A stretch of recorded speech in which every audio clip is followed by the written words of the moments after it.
right now, let's turn our attention to a plot that's been exposed by the Mail on Sunday for the animal rights group Animal Rebellion, an offshoot from Extinction Rebellion, aiming to storm security fences before a Grand National on the 15th of April and to basically form a barricade across Aintree Racecourse. They said they're launching their biggest campaign yet this month, and they basically want to end all horse racing in this country. Well, let's talk to Ben Newman. He's a spokesman for Animal Rebellion and joins us now. Good morning to you, Ben.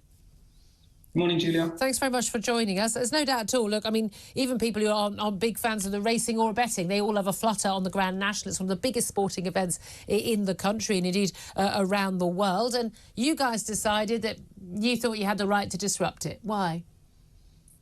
Because the Grand National is wrong. A horse dies every other year. We need to have a conversation about our broken relationship to animals, which you can see in the Grand National, but all animals too.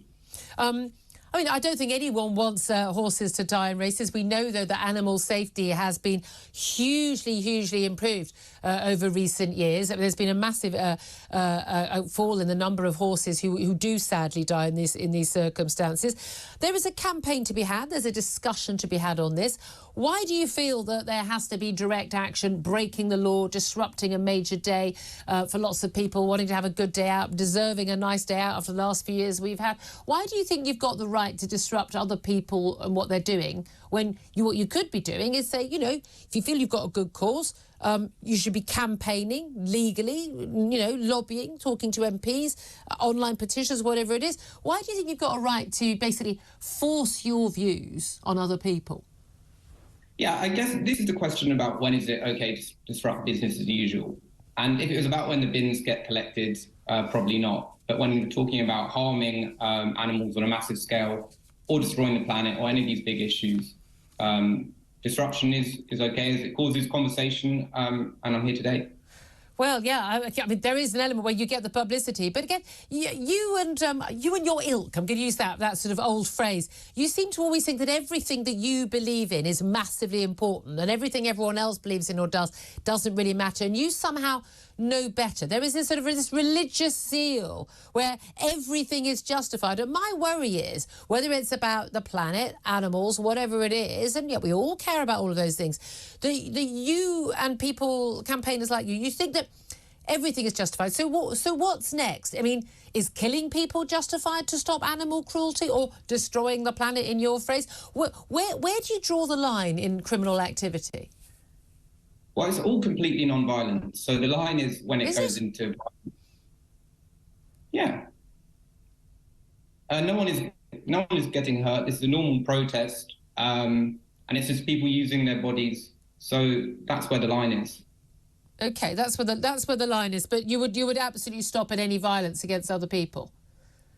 Yeah, of course. Okay. Or even though, of course, I mean, we know. We don't really. We know we know with some of the demonstrations we had, I know it wasn't your organisation, but, you know, similar activism on things like, you know, Insulate Britain, people blocking roads, you know, that could have caused an injury. There were worries about people not getting to hospital on time, but also the concern of, you know, anyone being on a motorway causing a risk to other people. There is a willingness to put people at risk, isn't there? Well, generally the people being put at risk are those doing the protests. But general public, disrupting of the public does come with some small risks, perhaps. But these are not small issues. This is the irreversible climate change in the case of Insulate Britain. And in our case, it's the killing of... So I don't know if you watched the race in 2019, the Grand National, but over the first jump, the horse goes over, breaks its neck and is left like spasming on the floor. It's really shocking. I mean, look, no one wants animals to die, but the reality is that we have some of the safest racing, horse racing and animal care, you know, animal rights frankly in most of the first world, certainly in the rest of the world. Things are improving every single year. Safety measures are improving. Would you allow any racing at all, or is it particularly the Grand National? Must no animal ever die in any circumstance ever? I mean, where do we draw the line there? Yeah. Well, I think there are a lot of ways to have fun on a Saturday which don't involve harming an animal. But it's not, no, but there's a difference between, cockfighting and dog, bear baiting and deliberate. No one is going out in a race going, yeah, I'm really hoping that this horse gets hurt. It's a very sad byproduct. Now, you can argue for there to be, maybe lower fences. I don't know, better ways of protecting the horses and putting them at lower risk. But, life has risk. I've just been on a ski weekend. People die skiing. People are willing to take that risk to have fun. I'm not saying the horses perhaps get a choice. But the point is, where do you draw the line? Oh, your organisation, do you think that we shouldn't be allowed to use horses? I don't know. What about police horses pulling a plough, or people eating animals? Where do you draw the line there?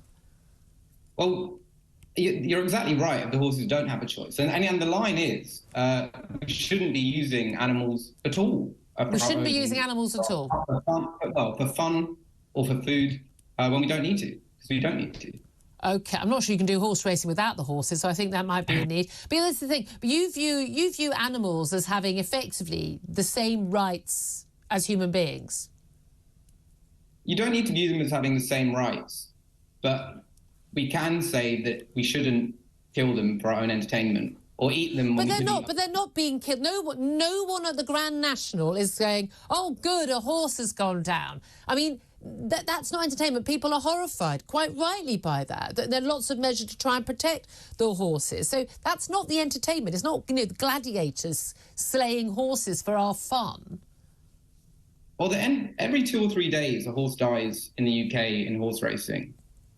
Whether or not and the danger is part of the entertainment. That's why the rate. That's why the jumps are so high. But this is part of a general point that we don't need to be using animals for our own, whether or not we're intentionally killing them or not. We don't need to be using them for our own fun or eating them. Well, I mean, I like eating animals. Yes, but I'm not sure that's a good enough reason to harm them. I think it's certainly right that we should keep animals in better condition than we do, and they should be killed humanely. But yeah, I like eating animals. I'm an omnivore. Meat is a vital part of the human diet. I mean, I find it really strange. Caring about animals doesn't necessarily mean that you don't eat them. Many animals eat other animals. Yes. I think the thing is, most people, you included, really do care about animals. I do too, and most people in the UK. But how we're treating them isn't in line with that. And using a comparison of other animals who are in a survival situation, it's just a bit, we're not lions, we're not in the Sahara. We go to Tesco's. Well, I mean, again, I think lions, even not in a survival scenario, would still probably want to eat a wandering deer. But there we are. Ben Newman, we'll have to leave it there. But it's really interesting to talk to you, spokesman for Animal Rebellion. I couldn't disagree with you more on your tactics and indeed on a lot of your aims. But always good to get your voice in. I'd rather have you have a conversation with me about it and put your case rather than disrupting other people going about their legal rights, their right to have fun, frankly.